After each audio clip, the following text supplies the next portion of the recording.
All right, well, I have a little story to start today, like an actual storybook, except the book didn't get here in time, so I have it on my computer. It's going to make it a little hard to share the pictures unless there's anyone, and I'm mentioning those of you sitting back there, if there's anyone who would like to come up and hear the story live, or I could come there. What do you think, Connie? You two want to come up? All right. So this story is called Where Does God Live? Maybe we can sit over here. There, can you see it all right? So there's a girl, and she's wearing a nice dress just like you. Yeah. Okay. This is Hope. That's her name. This is Hope. She's a lot like you. She loves her puppy and the color blue. Do you have a favorite color? Pink. Pink. Okay. Well, Hope likes blue, so she's not exactly like you. She likes to laugh and play and sing, but asking questions is her favorite. Where does the sun go? Why does it rain? Why don't snowflakes all look the same? There were so many things Hope wanted to know, such as how many colors are in a rainbow? See the next. There she's asking all the people. There's pictures. Yeah. She'd ask her friends and her mom and dad, her grandmother Rose and her big brother Brad, the mailman, the grocer, and nice Mrs. Ying. She'd ask anyone about any old thing. One day, a new question popped into her head, and she asked her mom, who was making the bed, where does God live? Does God live nearby? Mom said, Hope, God lives in heaven, way up in the sky. There she is, helping. Now, Hope hadn't heard about heaven before, but she knew that she wanted to learn a lot more, so she went to the meadow to have a few words with sweet Mrs. Peep, her favorite bird. Have you ever seen heaven way up in the sky? Have you ever seen God when you fly far and high? Yeah, you see, there's Mrs. Peep. And there's Hope listening to Mrs. Peep. See her? I've seen clouds and stars and skies of blue, the moon and rainbows and lightning too. I've never seen heaven, though I've flown far and near, but the sky is so lovely, God had to live here. Let's see who she visits next. Hope thanked Mrs. Peep and went down to the stream to see Mr. Frog, who was chubby and green. Where does God live? She asked Mr. Frog. He looked up and smiled as he sat on his log. Look at the flowers, the wide open spaces, the trees and the butterflies, these beautiful places. To me, this is almost like heaven, you see. That's how I know that God lives here with me. There's the frog. Okay, there's a mistake on the online version, so I have to skip ahead. Just one second. Skip. There we are. All of a sudden, and quick as a flash, Mrs. Fish jumped up high and came down with a splash. Oh no, that's not true. That can't really be. I know that God lives in the stream here with me. This crystal blue water is lovely, I know. God lives here with me in the waters below. Okay, let's go backwards. So there she is. She's gone and talked to everybody. And now she's going to visit her grandmother. Hope thanked her friends and went on her way to hear what her grandmother might have to say. You see the grandmother? Her grandma was wise, as many grandmothers are, and her heart very pure, and she'd know the answer of that, Hope was sure. It's a tough question. Does God live in heaven or down by the stream? Does God live in the water or is God a dream? Tell me, where does God live? I really must know. Oh, please, won't you tell me, my sweet Grandma Rose?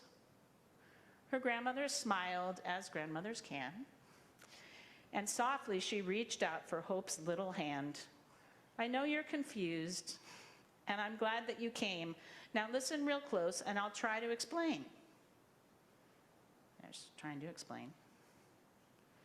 You know, God made everything, seen and unseen, the wind and the sun and the meadow so green, flowers and stars and oceans of blue, trees, birds and rocks, and all people too. And when God makes a person, like you, yeah, yeah, what do you see? Yeah, she's kind of wondering. When God makes a person, a star, or a wave, a part of God stays with whatever God's made. So God lives in the sky, in the meadow and stream. God lives everywhere, and God isn't a dream. That's the end of this story. Thanks for coming up. Thank you.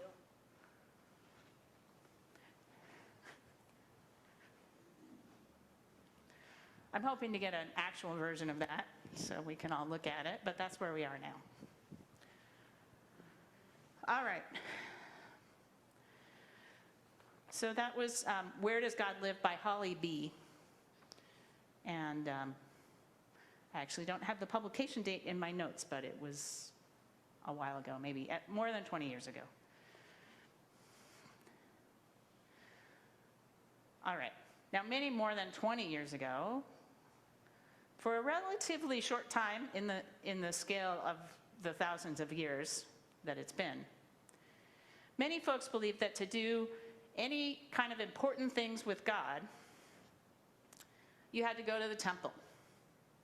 Okay, so temple is kind of the setting of our story today. And it was the temple, right? There was only one temple, this temple in Jerusalem. The Samaritans had another special place to go, but this was the temple for the Judeans. And it was, the first one was built, so just to say that it wasn't that long a time, the first temple, the first only temple, was built in the time of Solomon. It was 957 BCE, and it stayed around until about 587 BCE. So I'm not going to try to do math. The last time I tried to do math during a sermon, it didn't work out. So we'll just say from 957 to 587 BCE. So roughly, let's say 400 years, even though not exactly. And then it was destroyed during the Babylonian siege. And then it was built again, not that long later, about 515 BCE. It's described in the book of Ezra, that part building. And then that was destroyed right after the time of Jesus in 70 CE. And it's never been rebuilt, right? It's just a little history. Now, of course, many important God encounters, and written about in the Bible and not, and countless understandings of how God worked in individual lives. Many of these happened before the temples were built, and of course after, and we'll get there. But for example, the 10 Commandments that we hear about in our first lesson today were given before the building of the temple. But still, the temple became known as this special place to engage with God. There's a passage in 1 Kings, for example, that says that if the people of Israel sin against God and then go to pray to God in the temple, then there's a special chance that God may hear them and forgive them. And by the time of Jesus, the temple was important. People would come to the temple for big holidays, as Jesus did to come for Passover. And the temple was the only place where sacrifices could be offered. So that wasn't always the case, but once the temple was there, that was where you went to give sacrifices. So to be clear, you did other things. So there were places to offer prayer, and there were even places where you could offer prayer in groups, small synagogues, in small rooms, places. All these things were starting to happen. But this big, important sacrificing only happened at the temple. So faith life was kind of a combination, as one Jewish source said, of kind of this limited prayer life and this important sacrifices, and the prayer life could happen anywhere, and the sacrifices only at the temple. And folks would come from all over to do the sacred worship at the temple, as, again, we heard about Jesus doing earlier. So folks would come, and they would come to make their sacrifices, and I did find, in case you're wondering, I did find Sherman and Busby. Loisanne suggested where they might be, and that's in fact right where they were.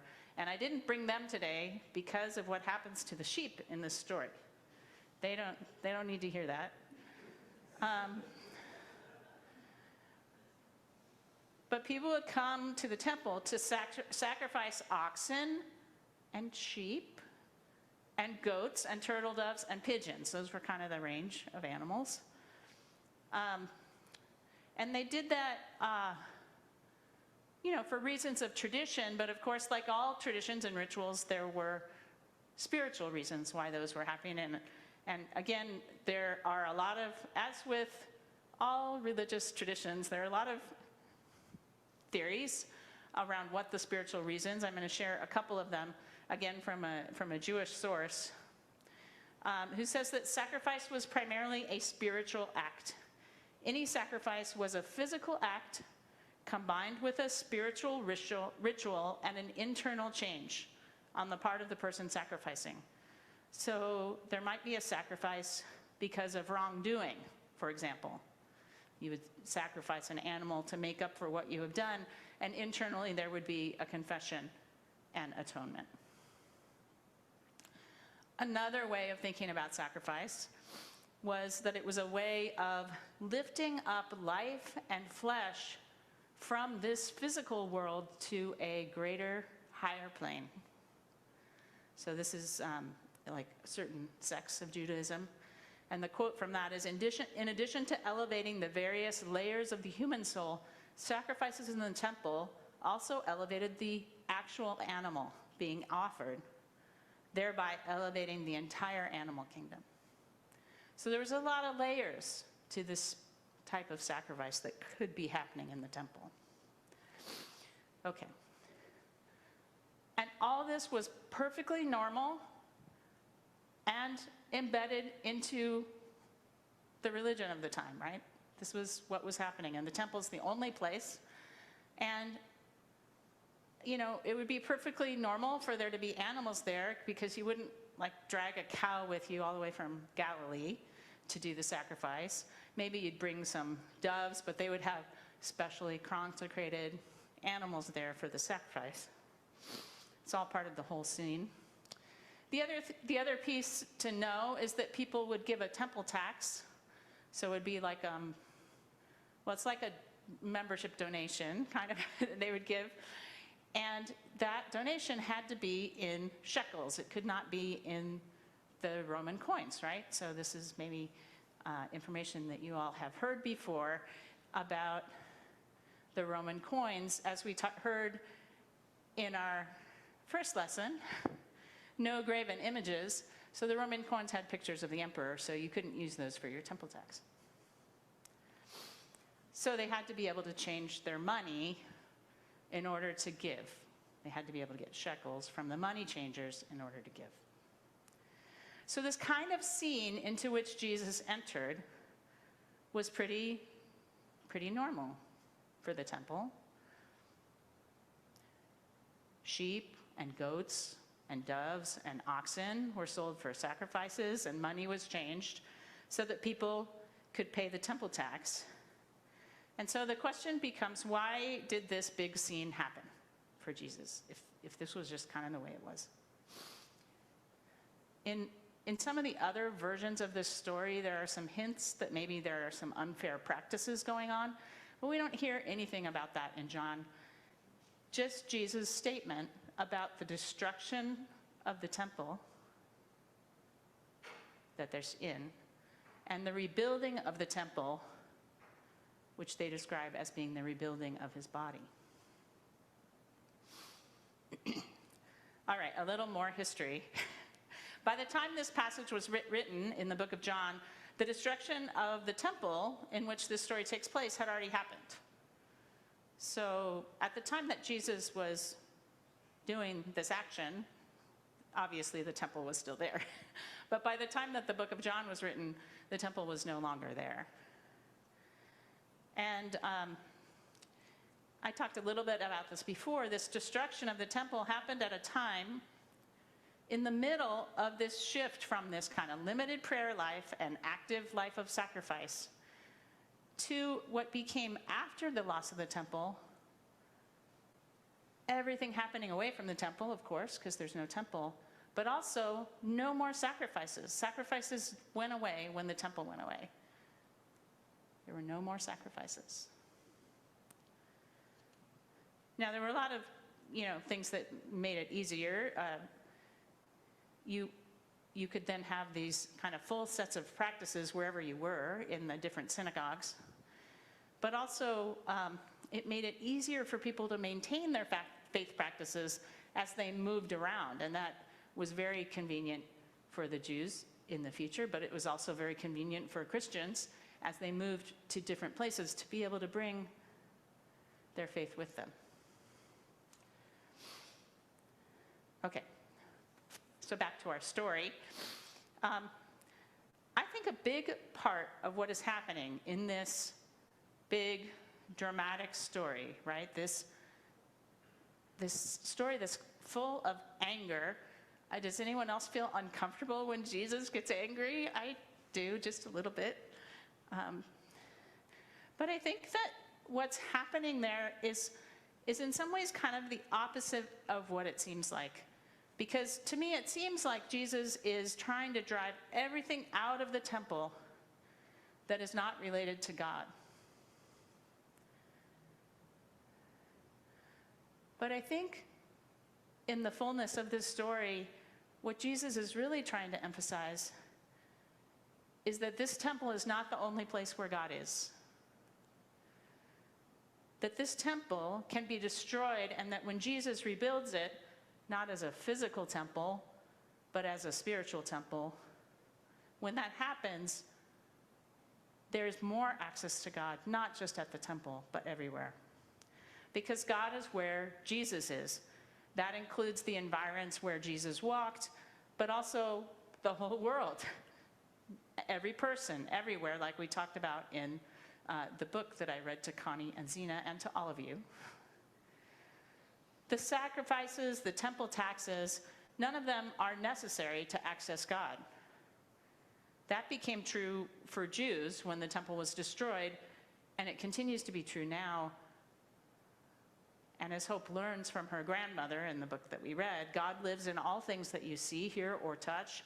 God lives in all people. God's in each one of us. For Jesus and for all of us, Jesus' followers, God especially resides in communities that are centered on Christ, communities like ours and many others throughout the city and, of course, the world. Now, we all know, and I've talked about before, so I won't talk about for very long, but we all know that we can engage God in places outside of this physical church. We engage God when we walk in nature, when we're walking and getting rained on, when we walk around the city. We engage God when we do God's work through things like making meals for those who are unhoused or struggling, when we provide a meal and safe and fun afternoon for kids from our neighborhood. We also engage God when we are sitting quietly and just opening our hearts to God's word. And we engage God when we're in this building too. This is not, it's not that God's not here, right? God is here. It's a special moment that we create here to connect to God. But in this moment of transformation that Jesus enacts, we're called to open our hearts and minds to new ways that we can engage God. That includes feeling God's presence in this familiar liturgy and music, but it also includes the experiences of our work in this place and in the world. And it also includes finding Jesus in the heart of the new stories we encounter, the new places we encounter, the new prayers we encounter, new music we encounter, and new ways of service. We're called to be a part of a community that is centered on Christ. That's it. Wherever we are, wherever we're doing, we're a part of a community centered on Christ. And I'm going to end just with our new mission statement, which emphasizes this, I think. Walking in the way of Christ. That's what we're called to do. Walking in the way of Christ, we connect and care for each other, our communities, and the world. May it be so. Amen.